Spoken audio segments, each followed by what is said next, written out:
Estamos conscientes, ¿verdad?, que ese es el tiempo. No tenemos, como dice, no hay sombra de duda. Y estamos siendo llenos de esa presencia. Es tan importante que hoy podamos entender esto y no solamente digerirlo, entenderlo y caminar en esa verdad. Estamos despertando a esa verdad. Por eso cuando vamos a lo que es, por ejemplo, en las Escrituras, vamos a encontrar nosotros momentos que Jesús se confrontaba con los discípulos, porque Él quería que los discípulos tuvieran un concepto de Él exacto. No que se imaginaran o pensaran quién es o no es, o quién pudiera ser. El reino de los cielos tiene muchos aspectos, y todos los aspectos que tiene son aspectos pues emocionantes, que uno con un solo aspecto que podamos tomar del reino, ya con eso tenemos para llenarnos. Pero el Señor quiere que nos llenemos de toda la verdad del reino.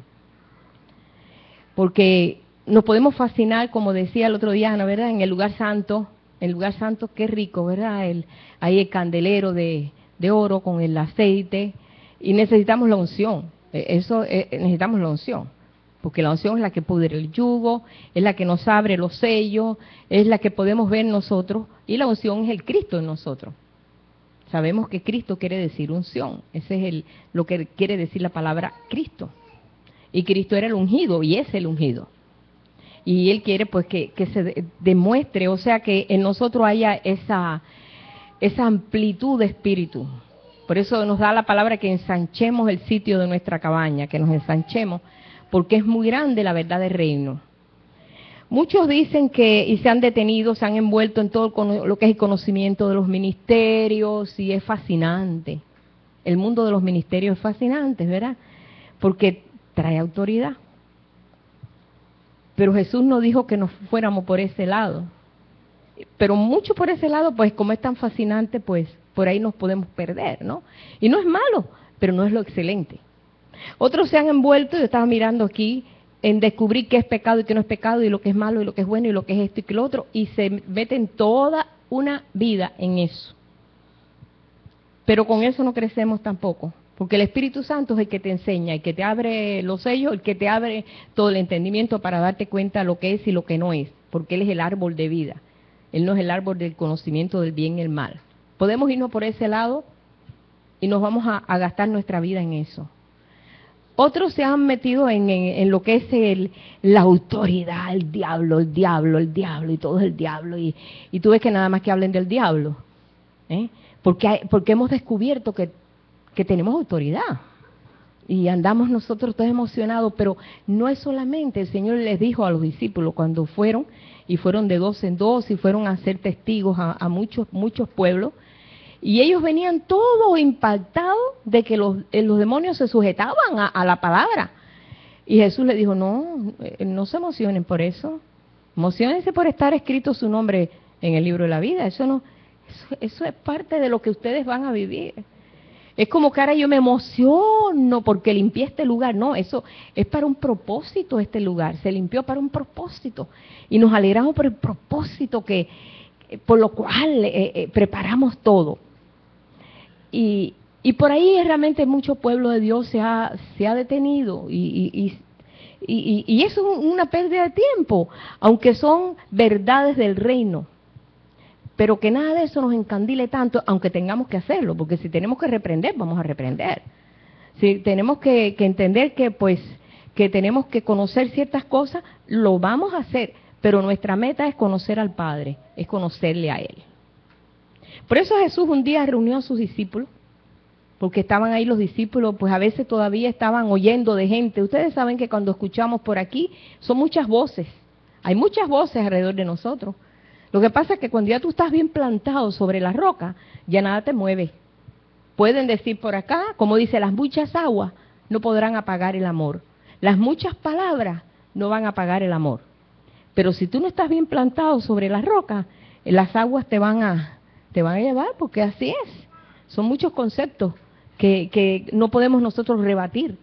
Por eso Jesús reúne a los discípulos, y yo quiero que busquemos aquí en Mateo 16.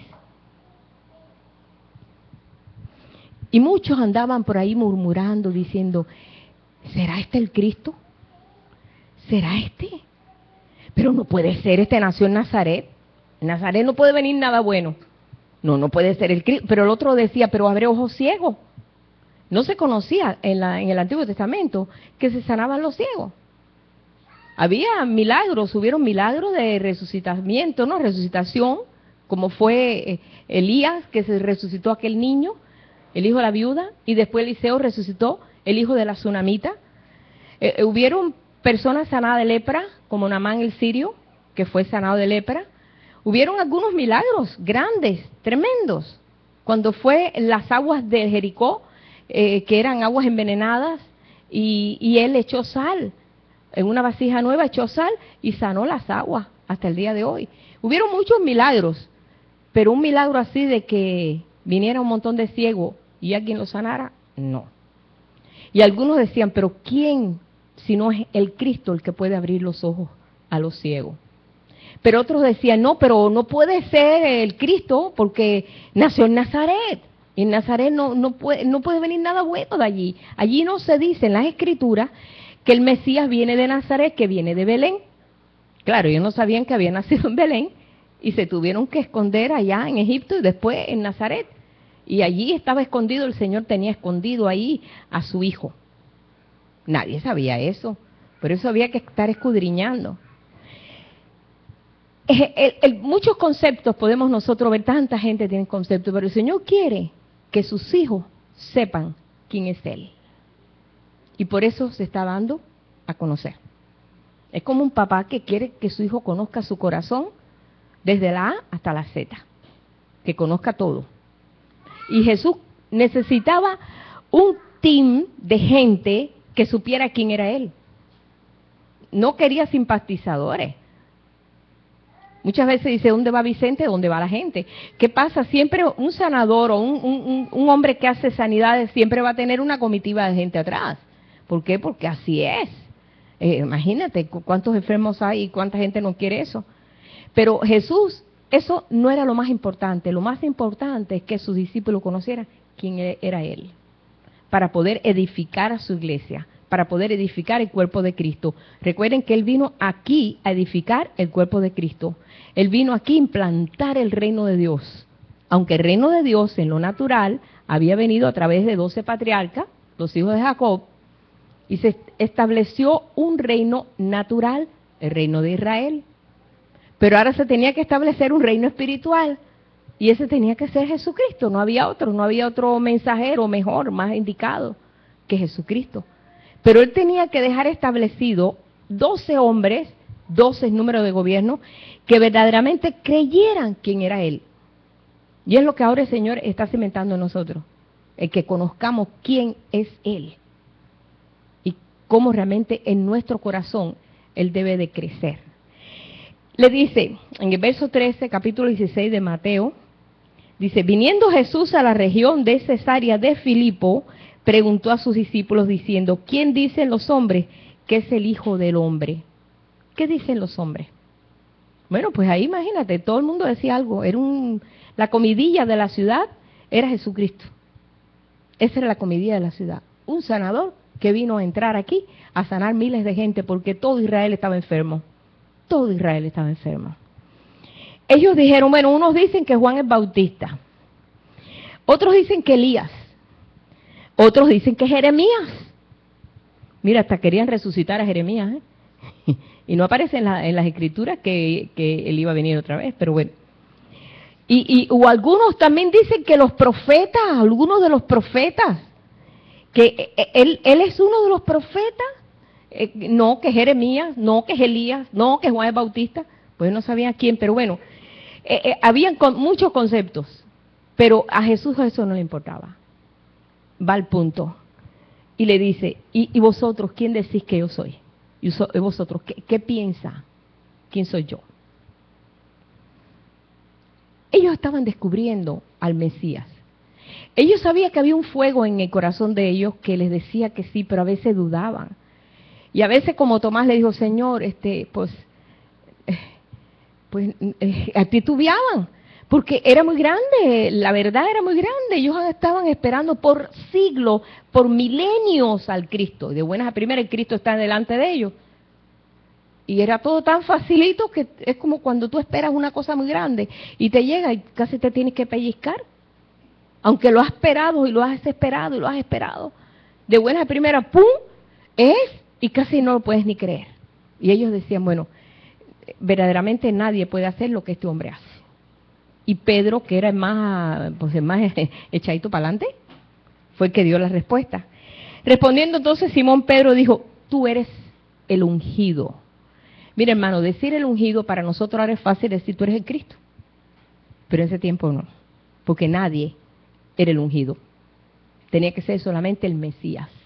Y decir tú eres el Cristo, tú eres el ungido, el Hijo del Dios vivo. Y eso se lo reveló el Espíritu de Dios. Esto no lo tiene que revelar el Espíritu de Dios. Entonces le respondió Jesús y le dijo, bienaventurado eres Simón. Qué bendecido eres, doblemente bendecido Simón. Dice, porque no te lo reveló ni carne ni sangre, nadie te lo dijo en lo natural, porque hasta inclusive Jesús tenía el mucho cuidado de decir, vengan para acá, les voy a decir quién soy yo. Él no se abrió así. A muy poca gente le dijo, yo soy el que soy. Se lo dijo a aquella mujer samaritana, cuando le dijo, ¿y quién es para que crea? Yo soy. Un impacto, porque él a nadie le decía, yo soy. Nosotros lo leemos aquí, lo que vemos nosotros es ahí, bueno, pues unas palabritas. No, hermano. El gran yo soy es el Dios que ellos reconocen en los judíos. Cuando le dijo, yo soy, esta mujer solamente lo que dijo, Señor, pues yo quiero ser, se volvió loca la mujer allí. Porque imagínate, alguien le estaba revelando una palabra que nunca ningún judío había podido revelar. Yo soy el que soy. Después se lo dijo a unos soldados cuando fueron a apresarlo, que él dijo, no se lleven a estos. ¿Y quién eres tú? Tú eres Jesús. Y dijo, yo soy.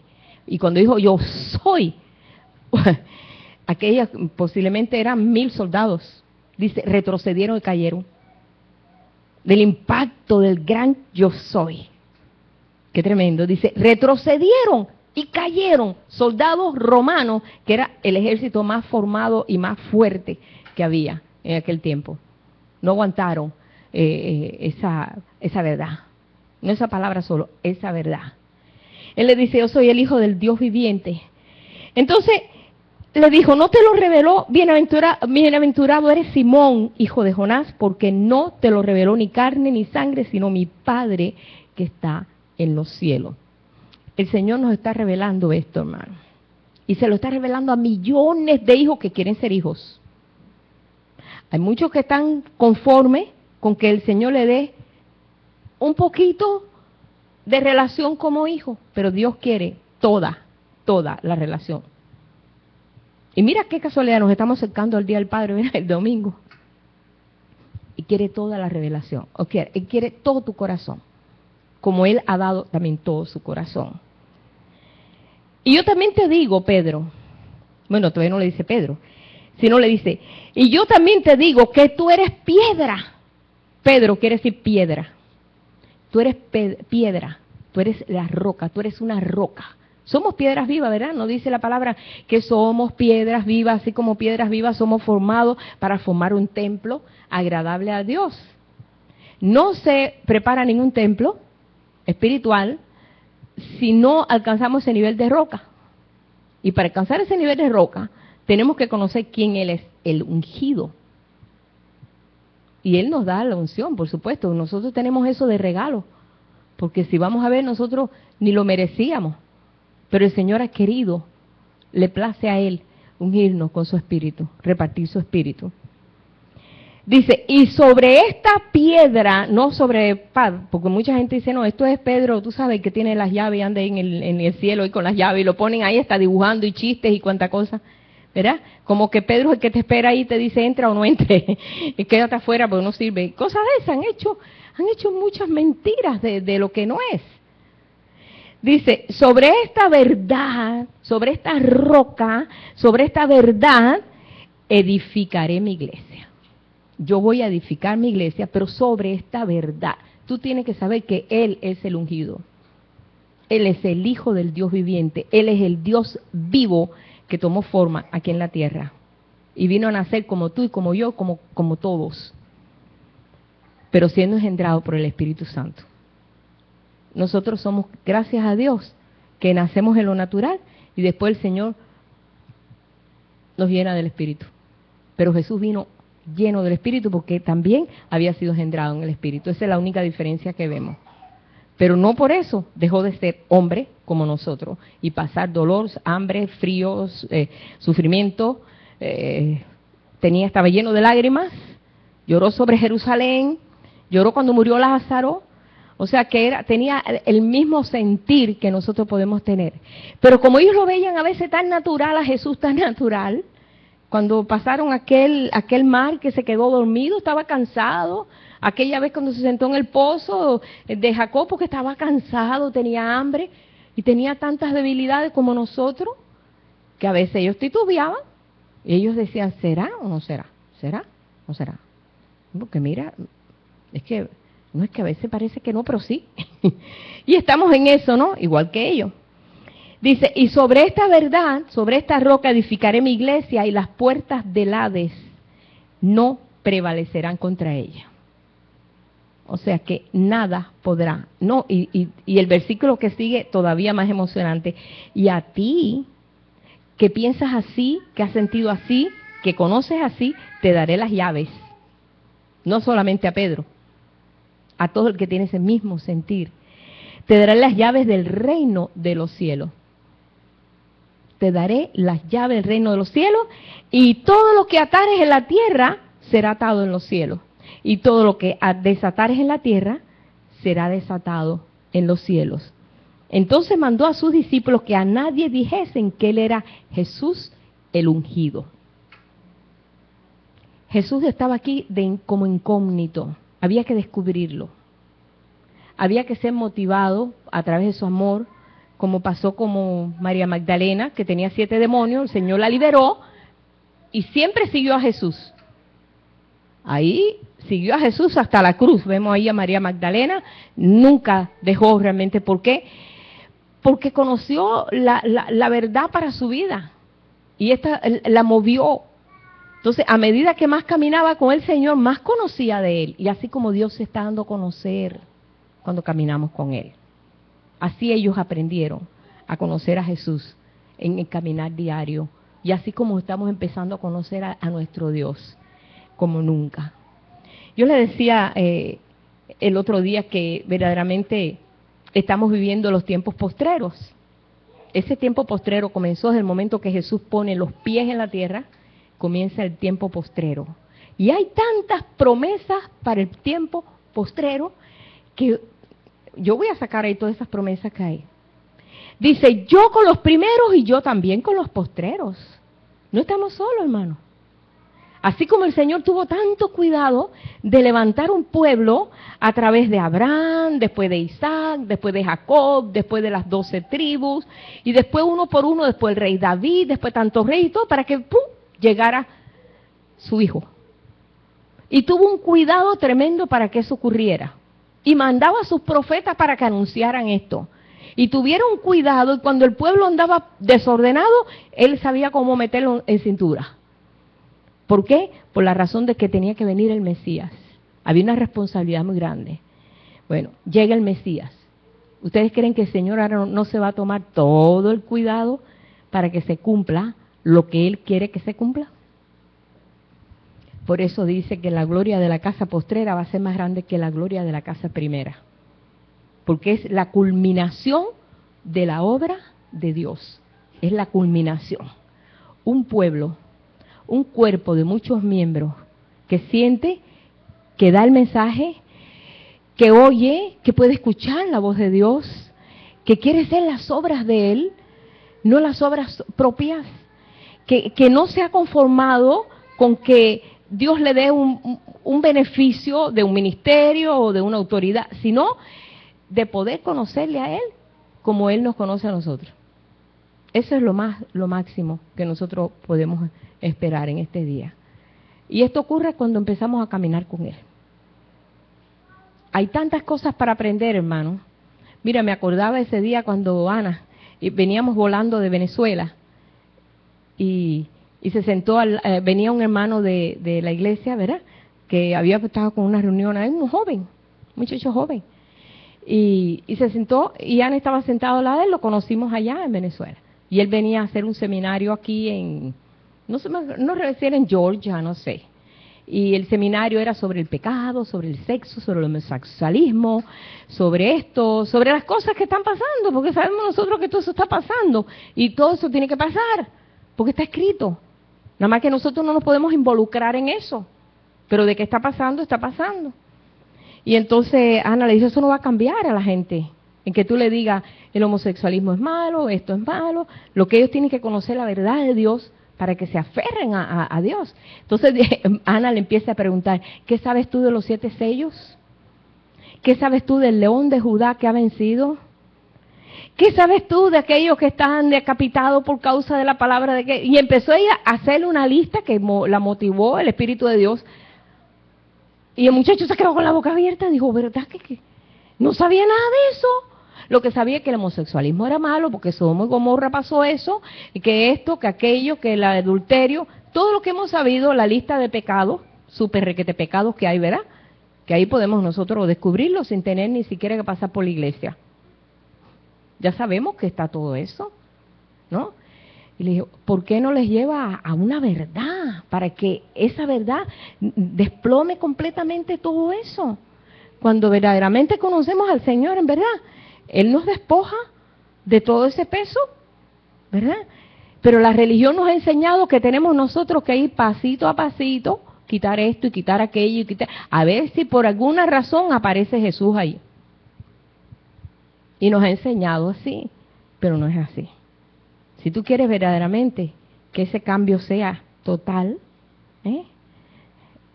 conoce al que es. Al que tú digas, Señor, yo sé que tú eres. Quiero conocerte en toda la extensión de la palabra, quiero conocerte en espíritu y en verdad. No quiero conocer al hombre, te quiero conocer a ti. Te quiero conocer ahí en lo más profundo de tu corazón. Ese es el deseo de mi corazón. Y el Señor, cuando tú comienzas a conocer esto, hermano, viene una conversión y todo lo demás se empieza a caer. Todas aquellas cosas, la forma de ser, el espíritu de chismería, el espíritu de esto, el Señor empieza a quitar, verán, las maldiciones, todo eso se empieza a caer por su propio peso. ¿Por qué? Porque Él es verdaderamente el que necesitamos. Nosotros por nuestra propia fuerza no podemos quitar eso. Porque de buenas a primeras nos presentamos en un momento en que nuestra alma está alborotada y no la podemos controlar. Pero el Espíritu de Dios sí, lo puede controlar.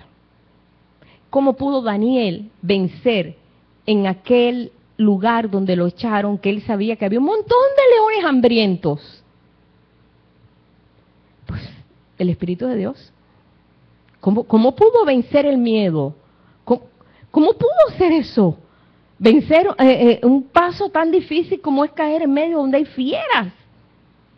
Más sin embargo, él iba en la total confianza de aquel que él había conocido desde pequeño, porque cuando él era un jovencito y llegó ahí a Babilonia, ya él tenía en su corazón servir a su Dios donde quiera que estuviera. Había determinado en su corazón no contaminarse y no se contaminó, porque lo había determinado en su corazón, porque conocía a su Dios. Por eso decía, este es un hombre, como le decía el rey, de los dioses santos, porque él pudo conocer a través de interpretaciones de sueños y cosas que nadie podía alcanzar. Y decía, solamente el Dios de él le puede revelar estas cosas, porque sabía verdaderamente quién era su Dios y lo quiso conocer. Esa es la llave, hermano. Ese es el punto. Ese es el punto por el cual estamos nosotros plantados sobre la roca. ¿Por qué el Señor nos pone sobre la roca? Es para eso. Estando sobre la roca vamos a conocer la roca, ¿verdad? Pero tenemos que estar sobre la roca. Por eso le dijo, en esta roca yo edificaré mi iglesia. sobre esa roca.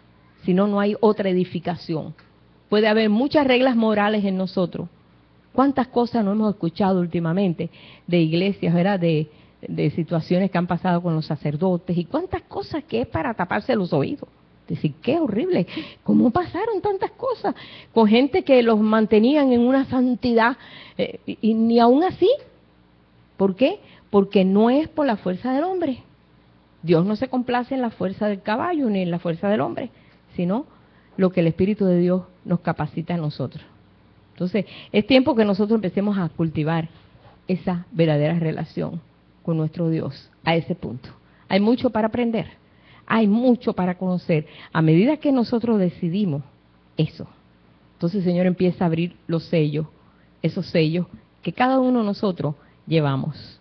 Hay muchos sellos. A veces he conocido personas, hermanos en Cristo, que llevan 40,000 años en la iglesia, están llenos de sellos. Y no entienden. No entienden. Cree que conocer al Señor es una postura moral.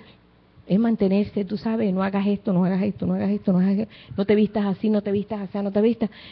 Pero no hay conocimiento de Dios. Y dice, y la vida eterna es que te conozcan a ti, Padre. Esa es la vida eterna. Es conocerle a Él. Si tú vas a gastar tu tiempo en eso, gasta el tiempo en conocerle a Él. Envejécete conociendo a Él, porque te va a rejuvenecer, ¿verdad? Como hizo con Abraham, que lo rejuveneció, y Sara tenía como 90 años. Y el rey de allá, de qué sé yo, de donde Egipto era, ¿no? No, hombre, se enamoró de ella. ¿Quién se va a enamorar de una mujer de 90 años? ¿Por qué? Porque se renovó. Estaba ya anciana. Tenía 65 años. Sara, cuando salió de Ur de los Caldeos, pues ya era un pollito de 70. Y el rey la vio tan bella. El Señor la rejuveneció, tiene que haber sido. Yo no sé, ahí hay algo, pero ahí aparece que aquel rey la pidió y la metió en su harén. Y Dios le dijo, cuidadito con tocar a esa mujer. Cuidadito con tocar a esa mujer. Y cerró todas las matrices de todas las mujeres del pueblo. ¿Por qué? Porque allí estaba aquella mujer que había sido asignada para que viniera aquel hijo prometido. Y Dios guardó. Hizo ahí un desorden ordenado, ¿no? Y el mismo rey dijo, ¿por qué no me dijiste que era tu esposa? Dice, no, porque es mi media hermana también, para que no me mataras. Llévate a tu esposa. Nadie la ha tocado. Y Dios volvió a abrir las matrices. ¿Por qué? Porque esa mujer estaba siendo destinada para una obra tremenda. Ahora, ¿no creen que el Señor no está haciendo eso con nosotros? Que tiene un propósito grande para que de nosotros surja algo que ha esperado Él por cientos de miles de años. Todavía no nos ha caído el 20, hermano. Ojalá nos caiga y nos demos cuenta de, wow, Señor, ahora entiendo esto. Los discípulos lo entendieron cuando Jesús se fue y volvió. Y estuvo 40 días hablándole de estas cosas, que no se escribió eso lo tiene que revelar el Espíritu de Dios. 40 días estuvo hablando sobre el reino a sus discípulos, después que resucitó. Eso el Espíritu lo revela. Ahí lo encontramos en Hechos, primer capítulo de Hechos. Ahí lo dice. Vamos a leerlo.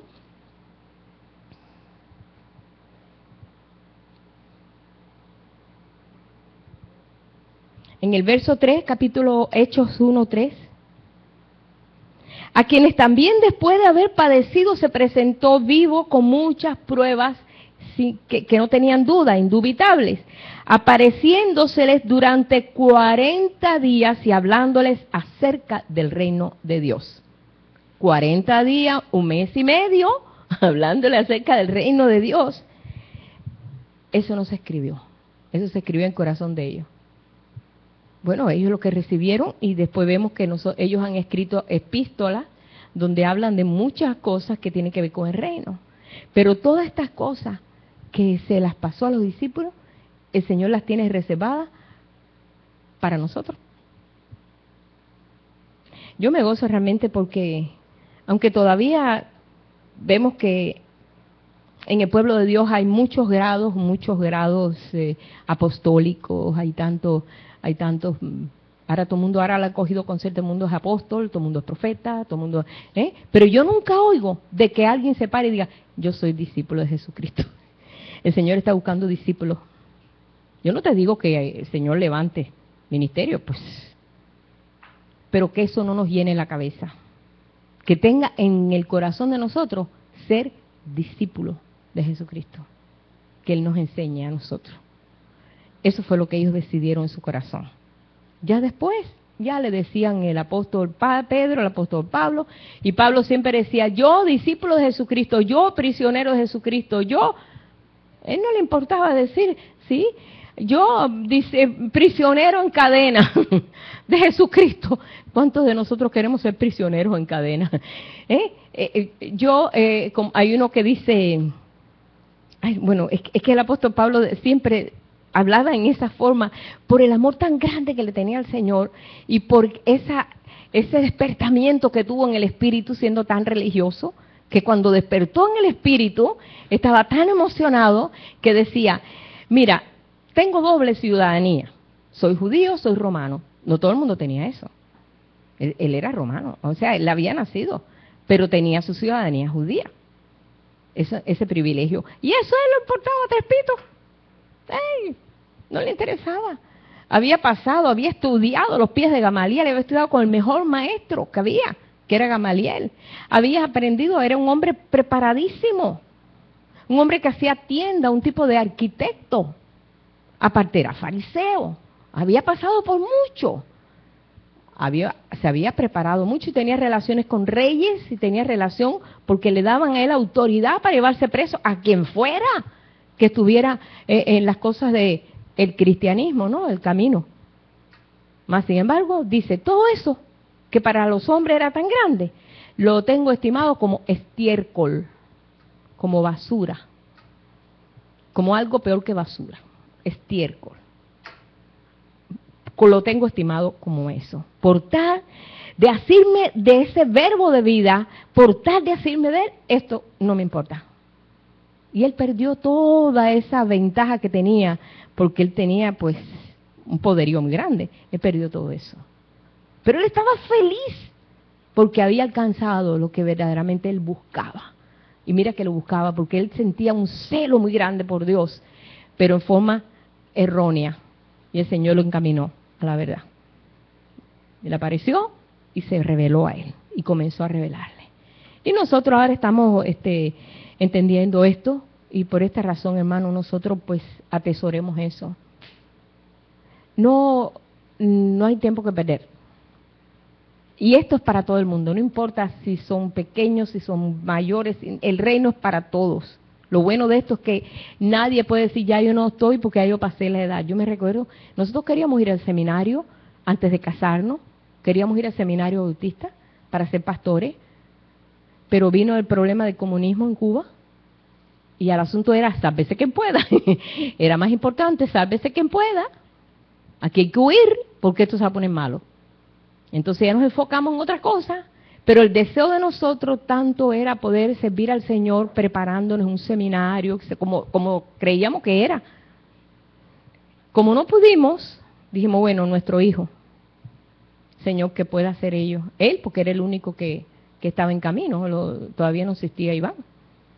Decíamos, bueno, él, Señor, porque ya que nosotros ya pasó la edad en que tú nos puedes poner a servir. Porque la idea de nosotros que teníamos que ser jóvenes y solteros. Porque en el seminario no admitían casados, tenían que ser solteros. Pues ya no podemos, Señor. Mira, el Señor hoy, eso no le importa. Abraham tenía 75 años cuando salió, que el Señor le dijo, voy a comenzar un ministerio contigo a los 75 años, ya estaba retirado hace rato, y comenzó a caminar con Dios. Y así cada uno, es una historia. ¿A qué edad llamó a Moisés? A los 80, a los 40 se suponía que lo iba a hacer ya, pero no se veía, no era buen líder. Era un líder muy apasionado, no tenía esa visión. El Señor tuvo que quitar la fuerza y lo puso hasta tartamudo. Y dijo, ahora sí te voy a usar. Y lo usó a los 80 y lo pudo usar 40 años. O sea, que ¿a quién llama a una persona de 80 años para que sea un médico 40 años? No, hombre, no, ya no sirve para nada, ¿eh? Ni para cuidar perritos. No, sí. No, imagínate, ¿qué va a hacer una persona? Yo sé que los médicos se jubilan muy temprano, ¿verdad? Porque una responsabilidad muy grande. Pero en el Señor, Él no le interesa. Él te llama a cualquier momento a medida que vea el corazón tuyo hacia dónde se inclina. Si se inclina hacia Él, hacia Él. ¿Qué pasó con Corrie ten Boom?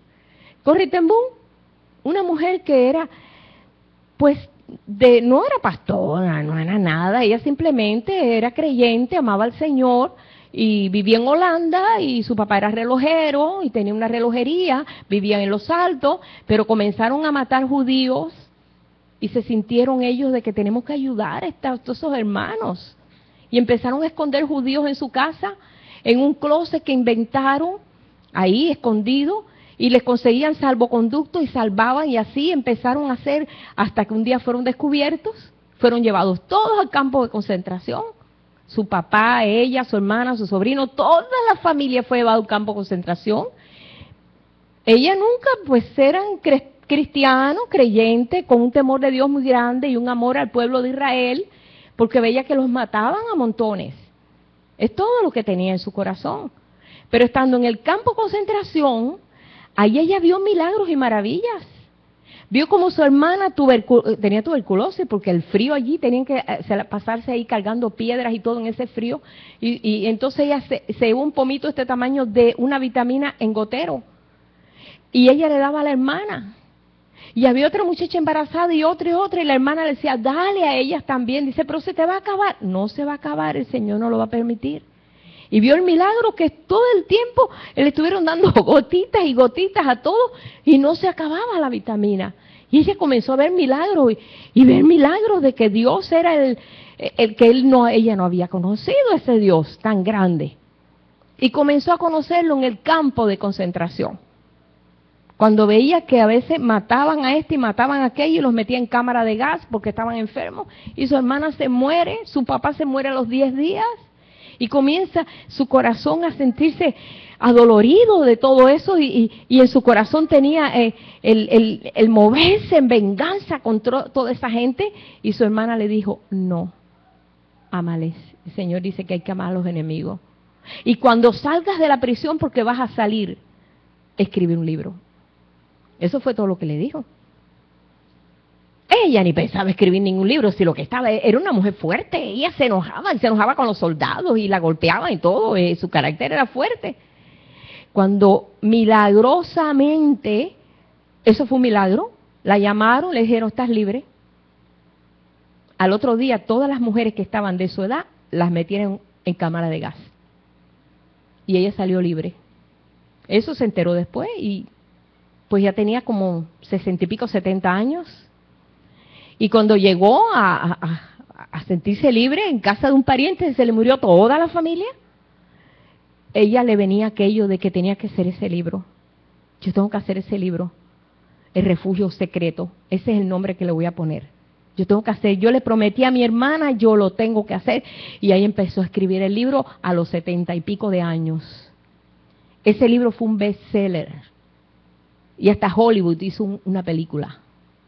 Entonces empezó a ser conocida. Y todo el mundo quería que fuera y predicara, y en su vida había predicado. Ella solamente empezaba a hablar de lo que ella había vivido. Pero ella venía allá con un espíritu, ella fue llena del Espíritu Santo, no sé cuándo, pero fue llena del Espíritu Santo. Y ella pudo ir hasta predicar en Cuba, hermano, cuando nadie podía ir a Cuba a predicar, pero veían que era una viejita, decía, pásala. Pásala. Es una viejita. Traía la Biblia, la maleta llena de Biblia, pues ni le revisaban la maleta, era una viejita. Y llevó un montón de Biblia allá al Salvation Army en Cuba, en lo que es el Ejército de Salvación, que fue la iglesia que le invitó. Fue a Cuba cuando ni yo, nadie de nosotros podíamos ir. Y pudo ir a Rusia a predicar. Y ella, pues donde quiera se le abrían las puertas porque era una viejita. Nadie pensaba que esa persona iba a levantar problemas, y ella predicaba, y un día predicó en Rusia, y dice, cuando llegó, le dijo al pastor, no hables, menciones la palabra demonio, porque aquí no creen en eso, ni siquiera, bueno, dice que le pusieron tantas cosas que no podía decir, que dice que dijo, Señor, ayúdame, porque yo sé que cuando yo me monto en el espíritu, a mí se me olvida todo eso. Y dice que llegó ahí a Rusia, habían como 3.000, 4.000 gente, pues se juntaban iglesias, o sea, como era allí, era en pleno comunismo. Y ella se paró ahí, empezó a predicar y nadie levantaba la cabeza. Nadie levantaba la cabeza, todo el mundo así. Y dice, en el nombre de Jesús reprendo todo espíritu que se... Y todo el mundo dice así. Y todo el mundo así.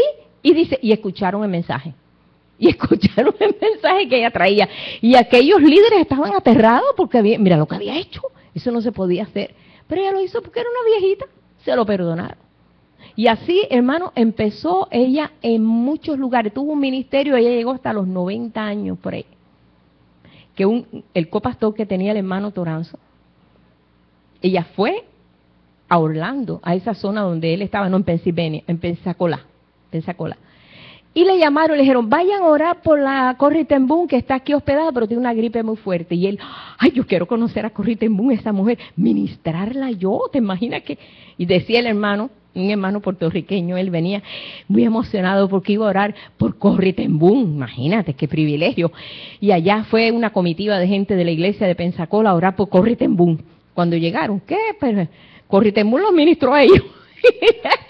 Corrie ten Boom estaba con la Biblia así abierta, decía, Señor, tú dices aquí en tu palabra, y yo creo que es verdad, que los enfermos delante de ti, y ahí empezó a hablar, y ellos entraron ahí, se quedaron mirando a aquella viejita ahí, peleando con el espíritu ahí, hablando ahí palabras, dice que se quedaron sorprendidos. Dijeron, hermano, venimos a orar por él. Ah, no, ya ella está sanada, ya es tremenda, dice, qué espíritu esa mujer tenía, tan tremendo. ¿Cuándo el Señor la llamó? 70 años. Y comenzó un ministerio increíble, todavía es conocida. Hemos visto películas de ella. O sea, en la película que ella hizo, que hicieron en Hollywood, ella estaba presente para que no pusieran una cosa de más ni de menos. Ella revisó todo el argumento, dijo, eso no va ahí, quítenlo. Ella dirigía la película. Y al final sale ella, ya una viejita muy, muy bonita ella, y al final sale ella saludando. O sea, ella estuvo ahí para que no pusiera ninguna mentira y todo fuera verdad. Bien estricta, pero una mujer llena del Espíritu Santo. Dice que una vez estaba predicando en Alemania y cuando estaba predicando vio así uno de los que le hizo la vida imposible en el campo de concentración. Dice, ese es el hombre que nos martirizaba. Ay, Dios mío, yo ese hombre no quiero ni verlo ni delante de mí. Dice que tenía ella, no puedo, no, yo no, que no se me acerque. Porque ni le voy a dar la mano. Dentro dice, yo no le voy a dar la mano a ese hombre. Le voy a decir, tú eres aquel. Mira, aquí estoy viva. Aquí. Y ella hizo en toda su mente lo que le iba a decir al hombre. Termina el servicio, que fue un servicio tremendo, y la primera persona que viene adelante es el alemán aquel. Entre todo el montón de gente. Y ella dijo, Señor, yo no tengo valor de darle la mano a ese hombre. Ese hombre hizo la vida imposible a mi hermana y a mí, porque cuando no trabajaban les pegaban. Señor, yo no puedo. Y ese hombre venía con gozo porque había recibido a Jesús. Y el Señor le dijo, dale la mano. No puedo, Dios mío, no puedo. Quiero restregarle en la cara todo lo que me hizo. Señor, déjame desahogarme. Dale la mano. Y dice, cuando se acercó, comenzó a sentir algo y le da la mano a aquel hombre. Aquel hombre le extiende la mano, entonces ella le da la mano y ahí se le fue el odio. Dice, ahí sentí que era un hermano en Cristo. Sentí el odio, se me fue. Y ahí me sentí curada. Y a través de esa relación se sintió sanada. Ese testimonio de esa mujer a mí me ayudó mucho, hermano, y a mucha gente le ayudó mucho. La vida de Corrie ten Boom fue una bendición tremenda. Ella está en cuerpo presente con el Señor ya ella se fue con el Señor. Pero realmente, pues, no sé por qué camino me fui ahorita, pero bueno, me fui allá con Corrie ten Boom.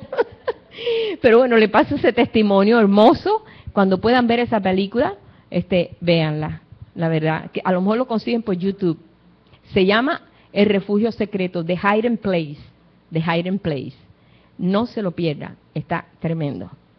The hiding place, yo he puesto aquí en la iglesia, una vez pusimos la película varias veces, está tremendo. Un poco triste, pero es impactante y es verdad todo lo que ella vivió, una mujer llena del Espíritu Santo. Así que esa es la única roca en la cual tú puedes pararte firme. Amén. ¿Estamos listos, verdad? Con deseo de estar sobre esa roca siempre, no te mueves, sé que esa roca no se mueve.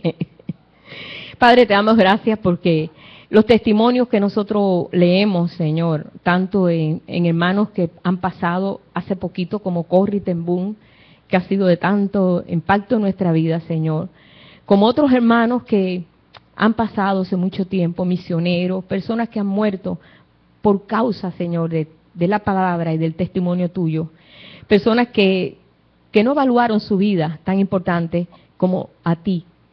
Para ellos tú eres más importante que la vida de ellos, Señor. Por esa razón, Señor, nosotros te estamos dando gracias. Porque quisiéramos, Padre, ser como ellos. Claro que sí. Ser lleno de tu Espíritu, Señor.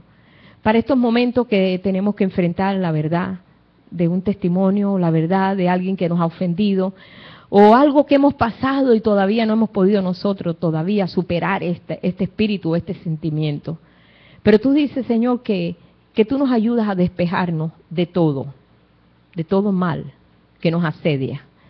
Por esta razón, Señor, nosotros te damos gracias porque siendo Pedro un hombre de tanta pasión y un hombre tan hablador, Pedro supo inmediatamente que tú eras el Hijo del Dios viviente. ¿Cuánto más, Señor, nosotros, Padre? Así como Él pudo serlo, recibir directamente del Espíritu, también nosotros, Señor, que nos ha tocado vivir este último tiempo. Por esta razón, Señor, nosotros pues nos ponemos a tu disposición, Padre, para que tú nos reveles, Señor, para que no nos revele carne ni sangre, sino a través de tu Espíritu, que tú nos muestres todas estas cosas, Señor, grande, quien tú eres y qué tú quieres hacer realmente, y cuáles son tus planes. ¿Y cuáles son aquellas cosas, Señor, de tu reino que tú tenías escondido para revelarlo a los hijos? Queremos ser esos hijos, Señor. Y somos esos hijos, pero queremos ser hijos obedientes, Padre. Por esta razón te damos gracias, Señor. Te bendecimos en esta noche, que podemos hoy en estos momentos, Señor, adorarte y hacer lo mejor que podemos hacer, que es adorarte, porque lo hacemos de corazón, en espíritu y en verdad. Te damos gracias y te bendecimos en esta noche, Padre, en el nombre de Jesús. Amén.